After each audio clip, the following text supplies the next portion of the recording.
बिस्मिल्लाहिर्रहमानिर्रहीम। अजीजा ने मन आपको मेजर आदिल राजा का सलाम पहुंचे। आज की इस लाइव स्ट्रीम में मैं आपको खुशामदीद कहता हूं। आज 1 जनवरी सन 2023 है। आपको नया साल मुबारक हो। अजीजा ने मन, इस वक्त महकमे में आग लगी हुई है। महकमा क्या है?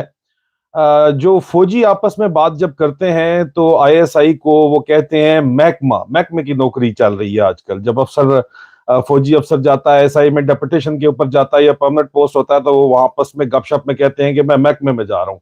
आईएसआई का नाम नहीं लिया जाता, टैबू है, सीक्रेटिव है, जो भी है, लेकिन अंदर जो जार्गन है उसके अंदर हम एक दूसरे को कहते हैं कि जी महकमे में नौकरी कर रहा है। क्यों? क्योंकि जी वहां पे ना वर्दी पहननी होती है, ना उस तरह का मिलिट्री डिसिप्लिन होता है। आप अपनी मर्जी से जाते हैं, बड़े बड़े बाल भी आप रखते हैं कवर के लिए, यूनिफॉर्म आपने पहनना नहीं होता। डेली वो फौजी जो डिसिप्लिन होता है उस तरह नहीं होता। एक फर्क किस्म का माहौल होता है। जिस तरह सिविलियन महकमे होते हैं उसी तरह एक महकमा है, तो लोग आपस में गप करते हैं कि महकमा जो है ना, महकमे की नौकरी हो रही है। तो इसलिए मैंने आपको क्लैरिफाई कर दिया कि जब मैं महकमा बोलूं तो आप खुद ही समझ जाइएगा कि महकमे का क्या मतलब है। महकमे का मतलब है आईएसआई। महकमे में इस वक्त जनाब मन आग लगी हुई है। एक तो पिछले से पिछला जो मेरा वीलॉग है उसके बाद मुख्तलिफ तरीकों से दोबारा ये डिस्कशंस जो है वो इंटरनल विंग के अंदर, महकमा बहुत बड़ा है और महकमा इस वक्त भी अपना किरदार अदा कर रहा है काउंटर टेररिज्म ड्यूटीज के ऊपर। जो सीटी है, मुख्तलिफ सेक्शन है महकमे के, हर सेक्शन अपना काम कर रहा है। लेकिन ये जो सी, जो सबसे बड़ा सेक्शन है इंटरनल विंग जिसको सी कहते हैं, और जो एम है, ये एम मीडिया उसका आगे टूल ही है। असल तो इंटरनल विंग डीजीसी ही होता है, जो उसका इस वक्त डर्टी हैरी उसका डीजी है। ये डर्टी हैरी वाली जो पार्टी है ये सबसे बड़ा महकमे का जो है हिस्सा है और पूरे पाकिस्तान के अंदर फैला हुआ है। तो उनको एक तो, और इंटरनेशनल लोगों को भी वो इन्फ्लुएंस बाकी सेक्शंस को भी करते ही हैं। तो उनमें बड़ी शदीद किस्म की जो है वो बेचैनी है पिछले से पिछले वीलॉग के बाद कि जी अभी आदिल राजे का, एक तो पहली बात ये है कि मुंह किस तरह बंद किया जाए, इसमें बड़ी शदीद बेचैनी है। मुख्तलिफ तरीके जो है ये पहले आजमा चुके हैं। यहाँ के महकमे, जो यूके की जो एजेंसीज हैं मुझे प्रोटेक्ट कर रही हैं, इस वजह से ये मुझे हिट नहीं कर पाए। अब दोबारा एक रिन्यूड विगर के साथ ये किसी तरह जो है मेरा मुंह बंद करने की इस वक्त, एक तो पहली ये बात है कि ये बातचीत चल रही है शिद्दत के साथ महकमे में। इन्होंने अफसरान की उखाड़ पुछाड़ की, बेतहाशा के खामोश मुजाहिद कौन है, बेतहाशा अफसरान को उठा के दाएं बाएं मारा।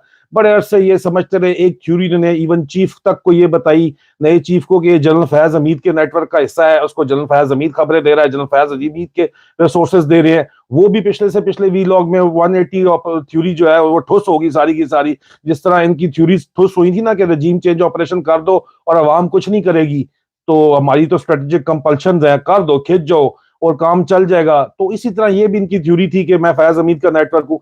वो काबू नहीं आई, वो थ्योरी भी अभी फेल हो गई है।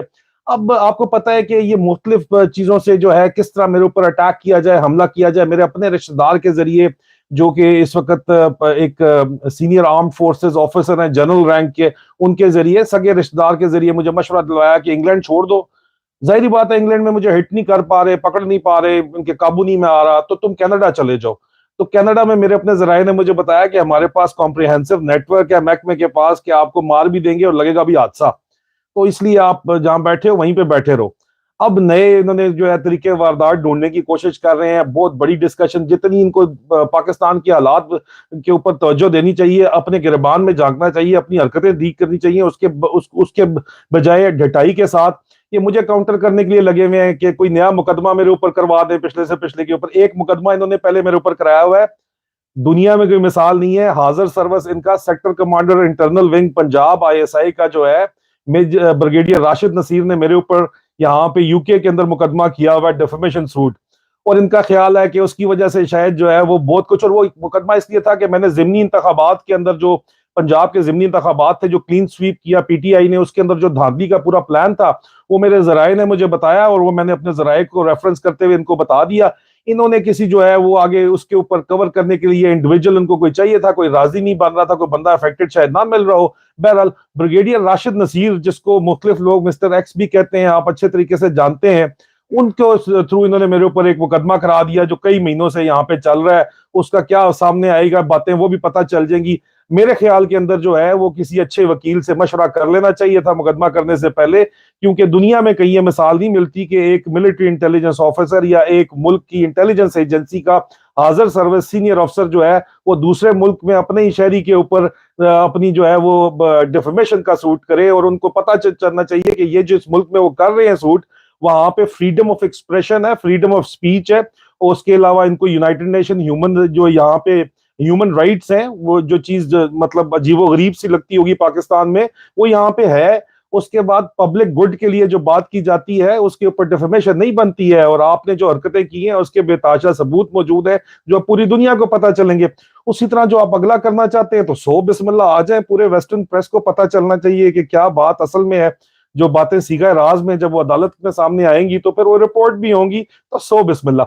लेकिन ये अभी मैंने आपको बताना था कि एक तो महकमे में ये आग लगी हुई है एक तरफ के किसी तरह काउंटर करें, लेकिन उसके साथ साथ वजह क्या बनी हुई है? वजह ये बनी हुई है कि डर्टी हैरी जो है वो अपने आप को इंडिस्पेंसिबल साबित करना चाहता है प्रेजेंट चीफ के लिए, क्योंकि present chief general Asim Munir को लाने में उसने लॉबिंग की है, बड़ी सिवियर किस्म की लॉबिंग की है, इंतहाई वाजा में इसके ऊपर मेरे जराये का ये दावा है जो मैं आपके साथ शेयर करता रहा हूं।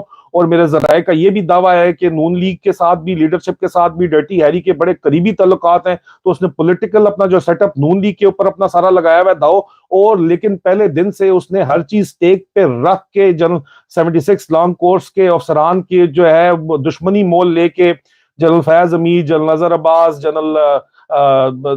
उनके अलावा जनरल नोमान हो गए, लेकिन वो तो खैर शरीफ आदमी है, उनका इसके अंदर ताल्लुक नहीं है, लेकिन जो खतरनाक आदमी अफसरान है और जनरल आमिर हो गए, उनकी दुश्मनी मोल लेके इन्होंने ओटीएस के चीफ के लिए लॉबिंग की, तो इसलिए अपने आप को इंडिस्पेंसिबल साबित करना चाहता है। हालांकि आर्मी चीफ के पास बेतहाशा रिसोर्सेज होती हैं और सिर्फ एक डीजीसी उनके लिए इंडिस्पेंसिबल नहीं हो सकता।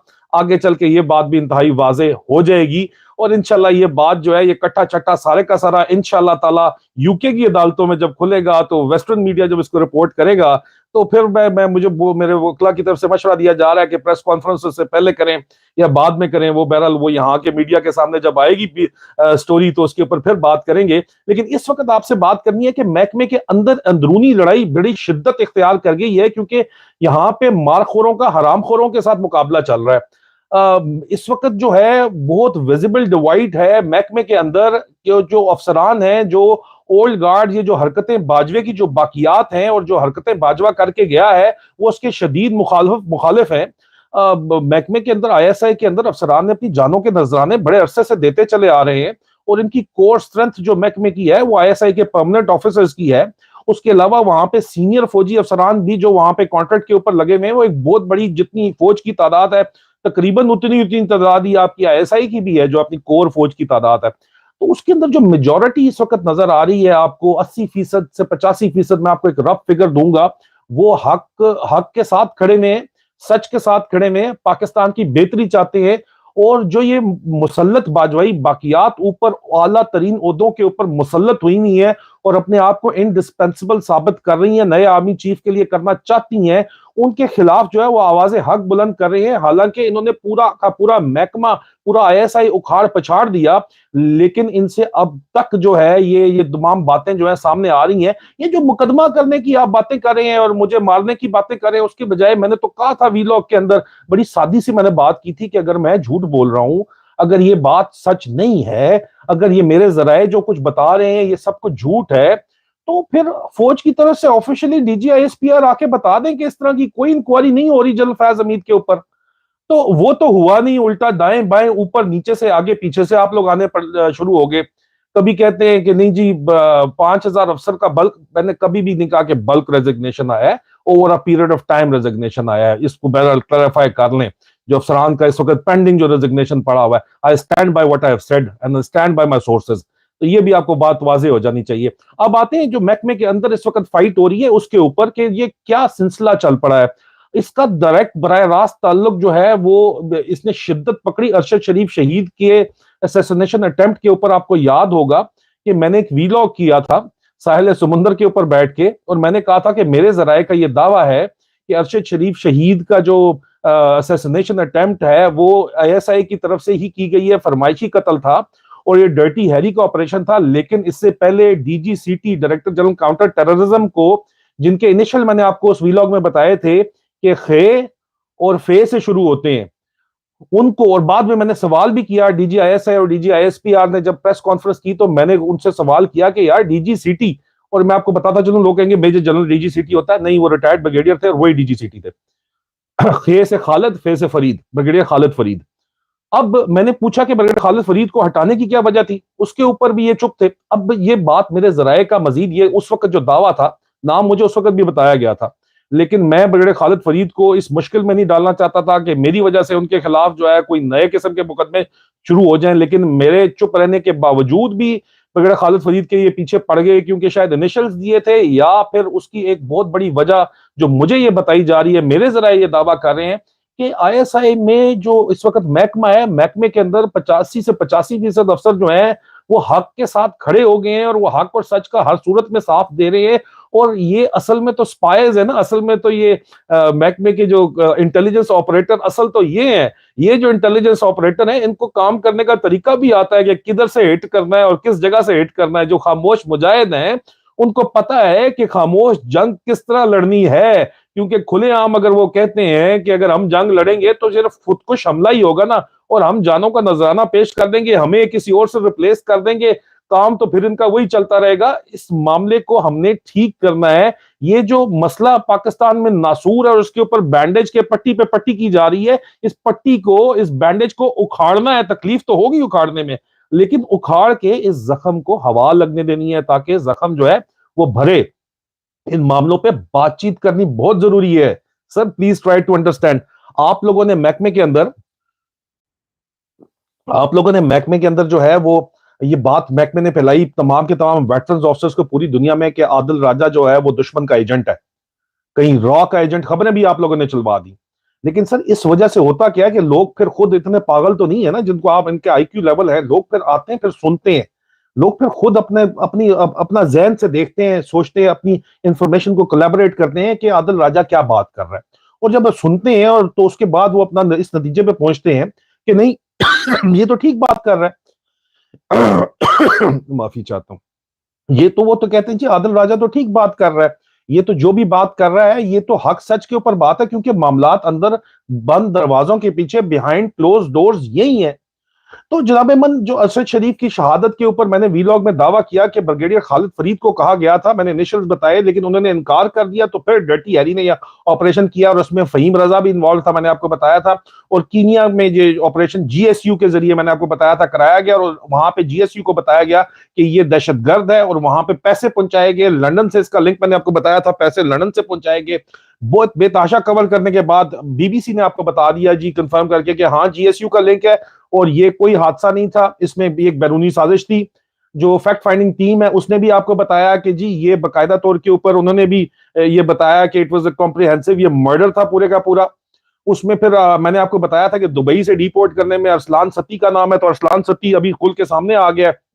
उसको फाइनेंशियल करप्शन की वजह से, जो जनरल बाजवा के लिए कहा जाता है, जराये का ये दावा है कि जी मुबैना तौर पर जनरल बाजवा और जनरल फयाज हमीद के लिए वो पैसे लॉन्डर कर रहे थे, पता नहीं कितने फ्लैट है, कितनी प्रॉपर्टीज हैं, कितने पैसे हैं, जो कि दुबई के अंदर ये असलान सत्ती कर रहा था काम। उससे पहले इस्लामाबाद में बड़ा मशहूर था, डिप्टी डायरेक्टर आईएसआई का। Major Aslan is another guy, ठीक है, ट्राई प्लीज, जो प्राइम मिनिस्टर का एडीसी था। और दूसरा वो डायरेक्टर रहमत की लोग जो बात कर रहे हैं, वो मैंने पिछले वीलॉग में कर ली है बात, दोबारा उसके ऊपर नहीं जाऊंगा। लेकिन मैंने आपको अरशद शरीफ के सारे के सारा जो ताने बाने हैं वो डर्टी हैरी से साथ मिलते बताए थे। और फिर अरशद शरीफ शहीद की वालदा ने भी अपनी तहकीकात के मुताबिक एफआईए के जो सीनियर ऑफिसर्स जो हैं, आईबी और एफआईए के जो कर रहे थे, उनकी रिपोर्ट की रोशनी में भी उन्होंने सुप्रीम कोर्ट में जो दरखास्त दी, उसमें जनरल बाजवा का नाम था, डर्टी हैरी में जनरल फैसल नसीर का नाम था, इसमें फहीम रजा का नाम था, इसमें कल नोमान का भी नाम बैरल डाला गया था, और उसके अलावा जो वहां पे वकार है और वो जो दूसरा खुरम है उसका भाई, उसका नाम डाला गया था। आई एम सॉरी, मैं एक आध अगर नाम मिस कर रहा हूं तो मैं जुबानी बोल रहा हूं। तो ये बात तो साबित होगी कि जो मैंने वीलॉग आपको किया था अरशद शरीफ की शहादत के फौरन बाद, मैं कोशिश करूंगा कि लिंक इस डिस्क्रिप्शन में डाल दूं, अभी तक मैंने डाला नहीं है उस वीलॉग का। वैसे मेरी ट्विटर प्रोफाइल सोल्जर स्पीक पे भी आपको मिल जाएगा, ये मैं यूट्यूब चैनल सोल्जर स्पीक के अपनी डिस्क्रिप्शन के अंदर भी डाल दूंगा लिंक उस वीलॉग का। अगर आपने नहीं देखा तो आपको पता चल जाए, ताकि आप कोरिलेट कर सकें कि मैं जो चंद माह पहले आपको जो बात बताई थी वो किस तरह सच साबित हो रही है। जीएसयू का लिंक बीबीसी की रिपोर्ट फरज जावेद ने की, वहां पे जाके बीबीसी उर्दू के लिए की है, अंग्रेजी में भी उन्होंने रिपोर्ट की, वो बात सच साबित हुई, ठीक है। उसके बाद जो है ये बैरूनी तलक का लिंक साबित हुआ। जिन लोगों का नाम मैंने आपको पहले दिन ही अरशद की शहादत के फौरन बाद अपने जराये के मुताबिक बताया था, उनके नाम सामने आ गए, अरशद शरीफ की फैमिली सामने लेके आ गई। कहा यह जा रहा है कि जो गलतफहमी की कोई बुनियाद के ऊपर इतनी बड़ी बात नहीं करता sir, please try to understand. Arshad Sharif शहीद की फैमिली जो है वो भी फौजी फैमिली है पूरी की पूरी, आप अच्छे तरीके से जानते हैं, और सारे फौजी हैं, उनके अंदर भी सर्विंग फौजी भी शामिल हैं, सबको अंदर खाते पता है कि क्या चल रहा है। और इस वक्त मैं आपको कहता हूं कि मारखोरों और आरामखोरों की जो लड़ाई है उसमें मारखोर जीत रहे हैं, मारखोर सही इंफॉर्मेशन हर सही बंदे को पहुंचा रहे हैं। Please try to understand this. और ये खामोश मुजाहिद है, ठीक है, असल मारखोर ये है, असल नंबर वन ये है, नंबर वन और नंबर वन का मुकाबला है, नंबर वन और नंबर वन का, और नंबर वन 85% है इस वक्त, और इंशाल्लाह वही जीतेंगे। तो ये इस सारी सिचुएशन के अंदर जो है अभी फौरी तौर के ऊपर ये सारे के सारे मामलात जब सामने आए, तो मैं आपको बताऊं कि ब्रिगेडियर खालिद फरीद के ऊपर वापस आते हैं। आपको मिसाल देता हूं, ये जो मालखोरों और हरामखोरों की लड़ाई है, मेरे जराये का ये दावा है कि एक बंदा है जी बड़ा मशहूर, खालिद लंगो, ये बलोचिस्तान का फाइनेंस मिनिस्टर था, एडवाइजर था या फाइनेंस मिनिस्टर था। इसने अरबों रुपए की खरबों रुपए की करप्शन की, बलोचिस्तान में बड़ी आम सी बात है, अक्सर लोग पकड़े जाते हैं। इसके अलावा भी ये 7 साल पहले brigadier Khalid Farid sector commander थे बलोचिस्तान में, अभी रिटायरमेंट के बाद वो डीजी सिटी लगे थे, जो अरशद शरीफ की शहादत के वक्त थे वो, उस वक्त वो हाजिर सरबस थे और brigadier Khalid Farid sector commander Balochistan थे, और उन्होंने बेतहाशा करप्शन केसेस जो हैं वो 7 साल पहले खोले, नैब के मुकदमे बनवाए उनके ऊपर। हालांकि जराये का ये दावा है कि उनको ऑफर्स किए गए, अरबों रुपए ऑफर्स किए गए, वहीं पे डर्टी हैरी भी रहा है, और जराये का दावा है कि डर्टी हैरी अरबों रुपए बना के आया। डर्टी हैरी के ऊपर जो है वो स्मगल गाड़ियां जो है वो अरबों रुपए का, खरबों रुपए की स्मगल करने का जो है वो करप्शन की इंक्वायरी भी चल रही थी, उसके बावजूद उसको प्रमोट कर दिया गया। ये दोनों असल सुपर स्पाई, ये डर्टी हैरी को सुपर स्पाई कहते हैं, डर्टी हैरी डर्टी है, असल सुपर स्पाई जो है वो उनका कॉन्टेम्पररी ब्रिगेडियर खालिद फरीद है। ये आईएसआई के महकमे के जराये का दावा है, ठीक है। तो जब ये बलोचिस्तान में कोयटा में थे तो वहां पे इन्होंने बेतहाशा बड़े बड़े लोगों के ऊपर जो है हाथ डाला, और बजाय इसके कि पैसे खुद कमाते, इन्होंने उन पे नैब के मुकदमे बनाए। उनको ब्रिगेडियर खालिद फरीद को इंतहाई आला तरीन सरकारी एजाजात से नवाजा गया हुकूमत पाकिस्तान की तरफ से। इस वजह से 7 साल पहले जो उन्होंने मुकदमे बनाए खालिद लंगू वगैरह के ऊपर, उसके रिकॉर्ड इस वक्त मौजूद है। लेकिन हाल में ये जो एनआरओ 2 दिया, चोरों की हुकूमत लाई गई, चोरों को हुकूमत में बिठाया गया, चोरों को बाजवे ने हुकूमत में बिठाया, एनआरओ 2 लाया, और उस एनआरओ 2 से फायदा उठाते हुए खालिद लंगो जैसे लोग जो हैं वो बाहर निकल आए। देखें, ये मैंने आपको पहले बताया था कि ब्रिगेडियर खालिद फरीद को इनकार करने के ऊपर अरशद शरीफ शहीद की जो मुबैना तौर के ऊपर असैसिनेशन अटेम्प्ट थी, उसके ऊपर जो है जो असैसिनेशन के ऑर्डर्स दिए गए कि जी counter terrorism, DG counter terrorism को कि आप इनको या आप एक ऑपरेशन करोगे, उन्होंने सिरे से इनकार किया। उन्होंने कहा ये बिल्कुल गलत है, उनकी शदीद मुखालफत की, उसकी वजह से उनको ओहदे से हटा दिया गया, डीजी सिटी के ओहदे से हटा दिया गया। वो कॉन्ट्रैक्ट के ऊपर रिटायरमेंट के बाद आईएसआई में लगे हुए थे। मेरी इतलात ये भी है कि उनको वो वहां से फौरी तौर के ऊपर हटा दिया गया और उनका कॉन्ट्रैक्ट भी कैंसिल कर दिया गया। ये कॉन्ट्रैक्ट कैंसिल करना मैं आपको गालिबन बता रहा हूं, लेकिन बहरहाल डीजी सिटी के तौर पे वहां पे लगे हुए थे, वो उनको फौरी तौर के ऊपर वहां से हटा दिया गया। अब उनके हटाए जाने के बाद उनके ऊपर जो है वो उनको ये खालिद लंगो जैसे जो लोग हैं जिनको एनआरओ 2 की वजह से मुकदमे उनके ऊपर अभी खत्म हो गए हैं, ये जराये का ये दावा है कि ये लोग, और बिलियंस के इनके ऊपर मुकदमे थे, इन लोगों को इसके आसपास जो कॉन्टेम्पररीज हैं, इसके जो साथी हैं, उनको ब्रिगेडियर खालिद फरीद के ऊपर छोड़ दिया गया। और कोयटा में मीडिया को यह बताया गया, अब कोयटा में मीडिया बेचारे, वो बेचारों की कोई जरूरत नहीं है कि आईएसआई के सेक्टर कमांडर, चाहे वो साबका सेक्टर कमांडर हो, उसका नाम भी लेके कोई बात कर सके। इन्होंने बाकायदा एक मीडिया ट्रायल शुरू किया ब्रिगेडियर खालिद फरीद का, कि जनाब ये बंदा करप्शन के अंदर इन्वॉल्व था, अगर वो करप्शन में इन्वॉल्व था तो उसने तुम्हें जेल क्यों भेजा भाई, और तुम्हारे साथ और लोगों को क्यों जेल भेजा। ये बहरहाल जराये का ये दावा है, जराये ये दावा करते हैं, महकमे के जराये ये दावा करते हैं कि ब्रिगेडियर खालिद फरीद को अब डर्टी हैरी निशाना बना रहा है, इसलिए कि उन्होंने इनकार किया। और इनका ख्याल है शायद कि ब्रिगेडियर खालिद फरीद की साइड से ये इन्फॉर्मेशन लीक की जा रही है, हालांकि अल्लाह मेरा गवाह है कि ब्रिगेडियर खालिद फरीद के साथ ना तो मैंने कभी कभी सर्व किया है, ना मैंने कभी उनसे कभी कोई बात की है। मुझे उनका सिर्फ और सिर्फ ये बातचीत जो पता चल रही है और काफी अरसे से पता चल रही है, पिछले 2-3 महीने से, मैंने मुख्तलिफ जराये से, मुख्तलिफ जगहों से मैंने कंफर्म किया, कोई भी एक भी हलाली मारखोर जो है ना महकमे का, वो ब्रिगेडियर खालिद फरीद के बारे में गलत बात नहीं करता, तारीफ ही करता है सिर्फ, और कहता है कि यार हलाली बंदा है।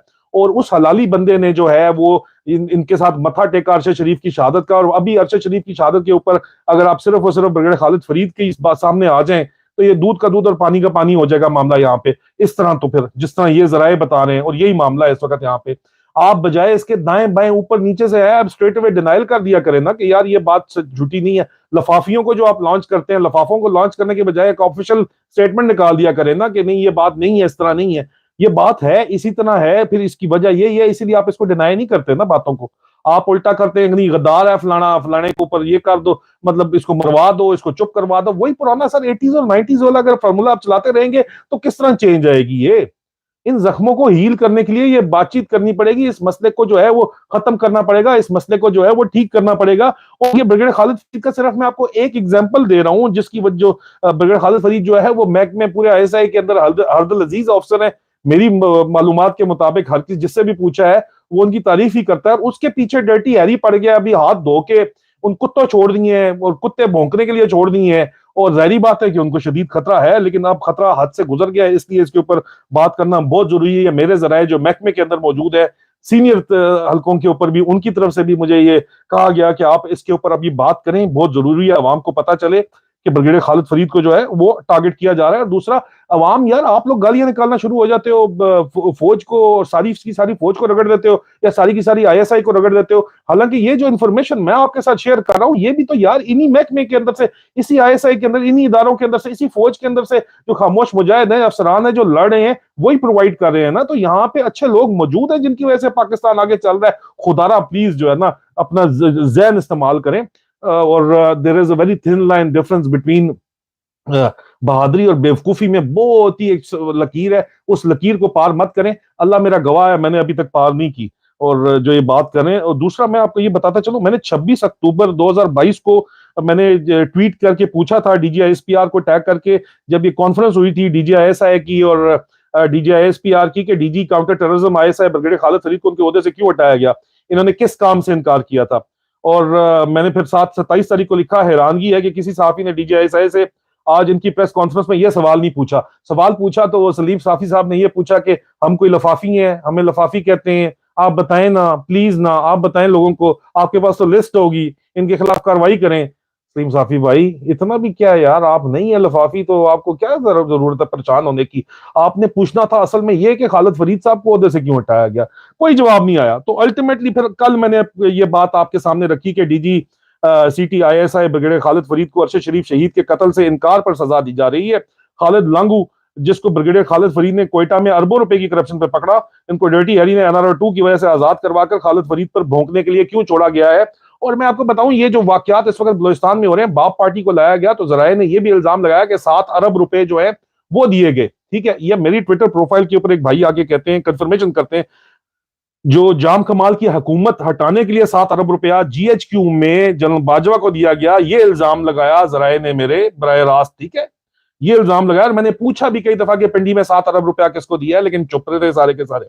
मैंने उसके बाद ये बात भी पूछी कि ब्रिगेडियर खालिद फरीद के खिलाफ करप्शन किंग खालिद लांगू की अफजा सराई पर एफआईआर जो है वो कब दर्ज होगी। यार आपने ए टू जेड सबके ऊपर जो है कोई बात करने के ऊपर कर दी, वो उसके उस अफसर के ऊपर आप नहीं करते। फिर मैंने ये भी ना कहा है कि कभी नहीं होगी, क्योंकि ये जो इस जैसे हरामखोरों को डर्टी हैरी ने अपने सेक्टर कमांडर के साथ मिलकर ब्रिगेडियर खालिद फरीद पर छोड़ रखा है, जिनका कसूर अरशद शरीफ शहीद की शहादत के को शहीद करने से, कत्ल करने से इनकार था। ये मैंने आपको इंतहाई बात जो है वो क्लियर वाज़े तौर के ऊपर बता दी थी। और मैंने आपके साथ ये भी कहा था कि इंशाल्लाह जल्द डर्टी हैरी और लांगू का कट्टा चाटा खुलेगा। ब्रिगेडियर खालिद फरीद जैसे अफसरान पाक फौज और आईएसआई का फख्र है, जिन्होंने खुद माल बनाने की जगह मॉल ऑफर करने वालों हरामखोरों को कानून के कटहरे में खड़ा किया, मगर वही इनका जुर्म ठहरा क्योंकि रजीम चेंज करके चोरों को हुकूमत दे दी गई। ट्रेजेडी ऑफ एरर्स, दोबारा वही का वही, सारे का सारा वही काम चलता चला आ रहा है। ये कब तक चलता चला आएगा। खालिद लांगू से इन्होंने वीडियोस बना के रिलीज कराई, अब मीडिया ट्रायल शुरू करवा दिया। क्यों, वजह आपके सामने मैंने रख दी है। और अगर ये झूठ है तो मैं अगेन चैलेंज करता हूं, हर वीडियो में चैलेंज करता हूं कि डीजीआईएसपीआर सामने आके कह दें कि यार ये झूठ है। एक दफा ही कह देना यार कि नहीं ये झूठ है, ये इस बात नहीं, इस तरह नहीं हो रहा काम, तो फिर अगले बातें भी सामने आ जाएंगी, अगली पार्टी भी सामने आ जाएगी उनको। तो ये बहरहाल this is what is going on. और ये सिर्फ एक केस आइसोलेटेड नहीं है, इस वक्त बहुत बड़ी तादाद के अंदर आईएसआई के अफसरान जो है वो तज़ब्ज़ुब का शिकार है। वो आपस में जो गुफ्तगू हो रही है इस वक्त, अंदर अंदर खाते जो चल रहा है काम, वो एक खामोश जंग चल रही है। खामोश जंग जो है, जिसको हक और बातिल की जंग है, और हक और बातिल की जंग जारी रहेगी हक की फतह तक, क्योंकि हक का खुदा है, हक सच की खुदा है और हक ही की जीत होती है। बाकी वो तो इज्जु मन तशाए वो तो जिल्लु मन तशाए, अल्लाह के हाथ में इज्जतें हैं। अल्लाह ताला ने इज्जत देनी है तो इज्जत मिलेगी। मैं कल यहाँ पे लंदन में गया तो अल्लाह ने इज्जत देनी थी। मैंने मास्क पहना हुआ था, टोपी सर पे, हुडी पहनी हुई थी, फिर भी भाई मेरे जो है मुझे पहचान के आगे, रात के 2 बजे भी आगे एजवेर रोड के ऊपर मिलने मुझे आगे। आप लोगों का बहुत शुक्रिया। मानसेरे के हमारे एक भाई थे, एक और भाई थे, उनके साथ कुछ और। मैं बाहर सड़क के ऊपर निकला तो अंधेरा था वहां पे, थोड़ी देर के लिए सिर्फ जो है मैंने वो नीचे किया तो एक और भाई हैं वो आगे, मेजर साहब आप फिर मैं कोशिश करता हूँ सिक्योरिटी थ्रेट की वजह से कि खुल के ना फिरूं। लेकिन ये है कि मैंने मास्क और ऊपर हुडी वगैरह पहनी हुई थी और रात 2 बजे के वक्त में, उसके बावजूद आपकी मोहब्बत है कि आप पहचान रहे हैं, आप एक्नॉलेज कर रहे हैं। और जो सच बंदा बोलता है यार, वो सच आपका दिल आपको गवाही दे देगा कि बंदा सच बोल रहा है। और झूठे के मुंह के ऊपर, झूठे शख्स के ऊपर लानत, अल्लाह की लानत हो। झूठे बंदे का पता चल जाता है फौरी तौर के ऊपर। और आखिर में सिर्फ मैं ये कहूंगा कि ये पटवारियों को जो मिर्चें लगी हुई है, मुंह से बवासीर जारी है मेरी ट्विटर टाइमलाइन के ऊपर, उनको मैं कहूंगा एबटाबाद वाले डॉक्टर से अपना इलाज करा लो प्लीज। ये अगर आपको नहीं चैन आ रहा तो बड़ा बड़ा मेहरबानी। फिर आप कहते हैं मैं नहीं बात करता। हाँ, एक बात है, मैंने कल आपस में मैं बात कर रहा था, लोग इसके ऊपर मुख्तलिफ राय रखेंगे कि कितना मुश्किल है पब्लिक के अंदर निकलना। नवाज शरीफ साहब भी वहीं पे उसी इन्हीं रोड्स के ऊपर फिरते हैं, तो उनका निकलना और उनके साथ जो है वो जाहिर बात है, आगे से लोग किस तरह उनके साथ बर्ताव करते हैं, उनकी प्राइवेसी को इन्वेड करते हैं, वो भी जाहिर बात है। मुझे उनके लिए मेरे जहन में बात तो आई, लेकिन फिर साथ मेरे जो है वो बेगम ने कहा कि देखो वो उसमें और तुम्हें जमीन आसमान का फर्क है, उनका केस ही फर्क है सिरे से। वो किसी और चक्कर के अंदर लोग उनके तंग करते हैं। आपको तो मोहब्बत करने के लिए मिलके, और मिलके लोग मोहब्बत ही करते हैं, तारीफें करते हैं। आज तक कोई हेट का मुझे सामना नहीं करना पड़ा, मोहब्बत ही का सिर्फ सामना मुझे हुआ है, शुक्र अल्हम्दुलिल्लाह। वो मैं इसी एजवर रोड के ऊपर जो है वो 2-3 हफ्ते पहले जा रहा था ये अपने एहतशाम भाई के साथ, जो एहतशामुल हक है, वो जुमाइमा खान ने हमें बुलाया हुआ था। उसके बाद हमने फिर खाना खाने एजवेर रोड गए, तो सड़क क्रॉस कर रहे थे, तो सड़क क्रॉस करते हुए आवाज नारे आए, मेजर साहब जिंदाबाद, मेजर साहब जिंदाबाद। मैं हैरान परेशान, शलवार कमीज वास्कट मैंने वो पहनी हुई थी, ऊपर जैकेट पहनी हुई थी। वो हमारे भाई थे, वो कोई डिलीवरी करने की जा रहे थे, शायद मोटरसाइकिल के ऊपर थे। तो अल्लाह का शुक्र है यार, लोग मोहब्बत करते हैं, लोग इज्जत करते हैं। और हक और सच के साथ बंदा खड़ा हो तो तभी आपको मोहब्बत और इज्जत मिलती है, नहीं तो सिर्फ और सिर्फ जिल्लत मिलती है। यहाँ पे फिर आपको सवाल पूछने पड़ते हैं कि हम कोई लफाफी हैं, आप इनको रोके ना। तो इसके साथ मैं इजाजत लेता हूँ आप लोगों से। इंशाल्लाह बशर्ते जिंदगी बहुत जल्द दोबारा मुलाकात होगी। अमान अल्लाह।